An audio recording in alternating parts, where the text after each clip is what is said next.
el rey del petróleo, John D. Rockefeller, y el ascenso de Standard Oil.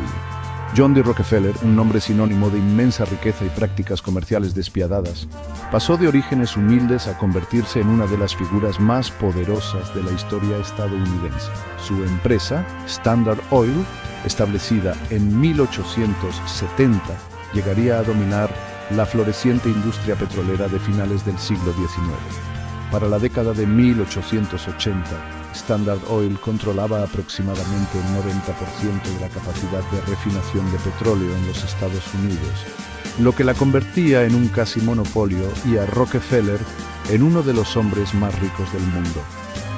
El viaje de Rockefeller comenzó en Cleveland, Ohio, donde reconoció el enorme potencial de la industria petrolera.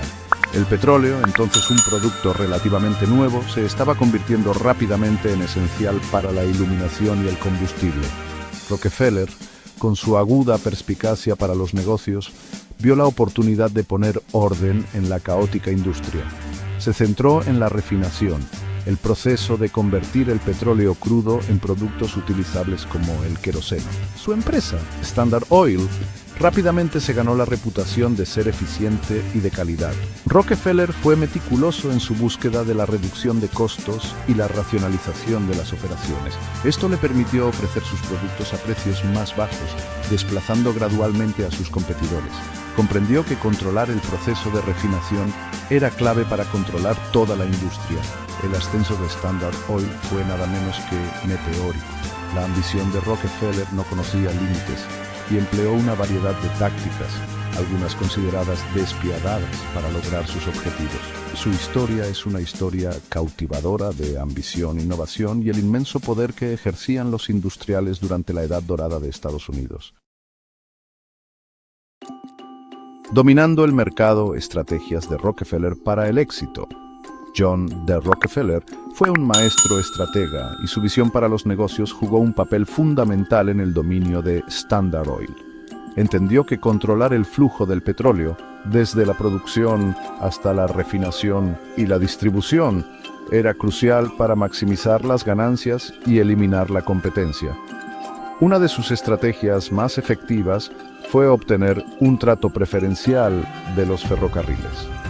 Rockefeller negoció descuentos secretos con las empresas ferroviarias, asegurando tarifas de envío más bajas para los productos de Standard Oil. Esto le dio una ventaja significativa en costos sobre sus competidores, que se vieron obligados a pagar precios más altos. Estos acuerdos, aunque legales en ese momento, fueron considerados en general como injustos y anticompetitivos. Permitieron a Standard Oil socavar a sus rivales, obligando a muchos a cerrar o a vender a Rockefeller. Otra táctica clave fue la integración horizontal, que implicaba adquirir o fusionarse con refinerías competidoras. Rockefeller comprendió que consolidar su control sobre la capacidad de refinación le daría un poder incomparable sobre la industria. A menudo se acercaba a sus rivales con un ultimátum: véndanme su empresa a mi precio o enfrenten la quiebra. Estas tácticas agresivas, aunque muy efectivas para construir el imperio de Standard Oil, provocaron críticas del público y de los reguladores gubernamentales. Los críticos acusaron a Rockefeller de precios predatorios, utilizando su riqueza e influencia para reprimir la competencia y crear un monopolio. Argumentaron que sus prácticas eran perjudiciales para el libre mercado y perjudicaban a los consumidores a largo plazo. Una fuerza a tener en cuenta: el impacto de Standard Oil en los competidores. La implacable expansión y las prácticas comerciales agresivas de Standard Oil tuvieron un profundo impacto en la industria petrolera y sus competidores. Los productores y refinadores de petróleo más pequeños e independientes encontraron cada vez más difícil competir con el gigante que era Standard Oil. El control de Rockefeller sobre el transporte, la refinación y la distribución le dio una ventaja casi insuperable.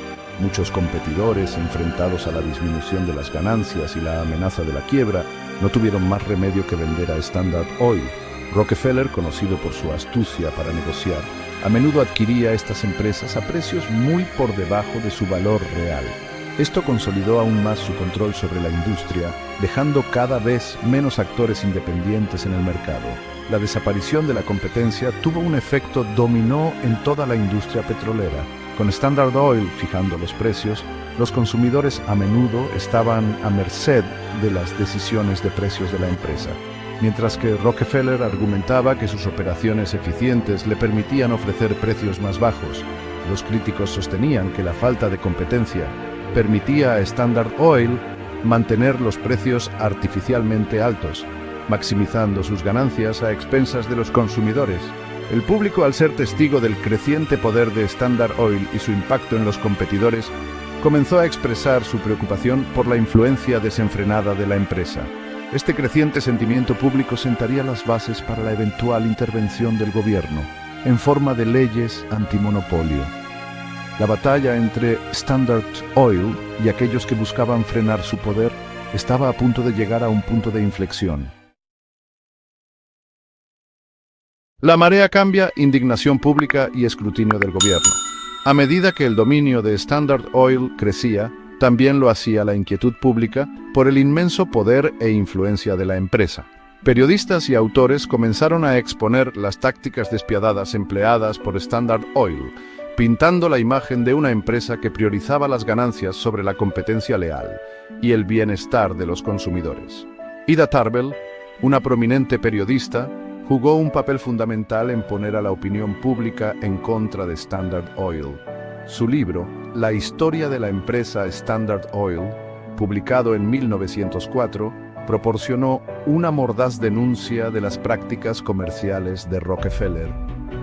El trabajo de Tarbell, meticulosamente investigado y escrito con pasión, resonó en un público cada vez más receloso de los monopolios corporativos.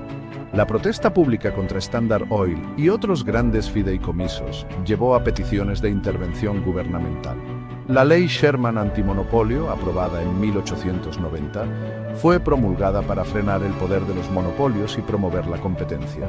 Sin embargo, la ley estaba redactada de forma vaga e inicialmente fue ineficaz para frenar el poder de los fideicomisos como Standard Oil. El escenario estaba listo para un enfrentamiento entre el gobierno y Standard Oil. La empresa, acostumbrada a operar con impunidad, pronto se enfrentaría a su mayor desafío hasta el momento: los decididos esfuerzos del presidente Theodore Roosevelt para desmantelar su imperio.